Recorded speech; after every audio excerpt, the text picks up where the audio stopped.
talking about generational harm is that learning loss that happened during COVID where they masked the kids. And in Katie's situation, a kindergarten teacher, when those kids are first coming into school, their language and learning language and speaking and mimicking the teacher and learning how to read are integral parts of foundational learning that you're going to use throughout your whole entire life. Because if you can't speak, if you can't read, how are you going to learn? And so she found out that she had an increase in learning language loss, and she had an increase in referrals to speech therapy for those children. So that was just at the foundational one, and so that is going to be a generational harm because we already see what the learning loss was. We know that we're 44th in the nation for education, even though we spend the most in the nation for education. We know right now that we had a 30% learning loss in math and English in California because of the poor policies that they implemented in California during the lockdowns.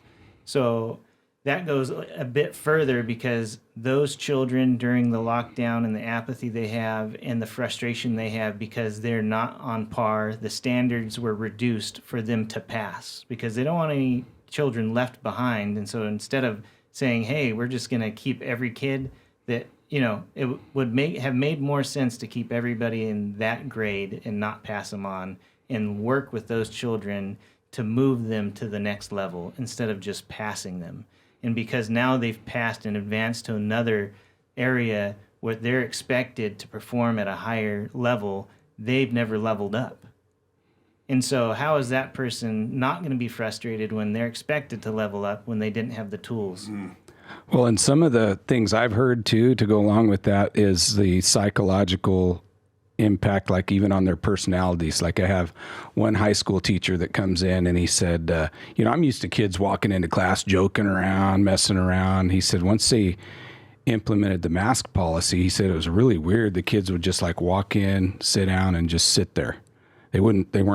It really changed their behavior. And I had a couple little boys in that were from, I think they were either adopted or foster kids, but they both were little. They were probably 6 and 8, two brothers. And they didn't want to take their mask off to get their hair cut, And I was like, do you like wearing your mask? And he was just nodding his head. And I was like, man, most kids couldn't wait to get their mask off. But for some of them, they found it almost to be like a place to hide. I don't know how to explain it, but it was something. So they've done a lot of evidence-based research as far as psychology goes with the implementation of the mask, and they have found that the children that normally would, they had self-image issues. So normally, let's say junior high, you'd wear big baggy clothes and a hoodie sweatshirt, and you'd always put your hood over so no one could see your face.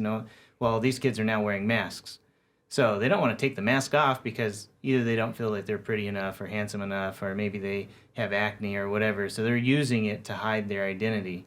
And that right there is putting them at a disadvantage socially because they're not engaging in the society. But then you also have the aspect of those kids that really love their image. I mean, they had muscles, they were beautiful, they liked to put on makeup, they were a cheerleader, they were a jock. They really had that self-image that, they had confidence, but they had to put the mask on. So then they lost some of that confidence. So that's where some of that apathy came in. So the generational harm just isn't in education. It's also in sociology.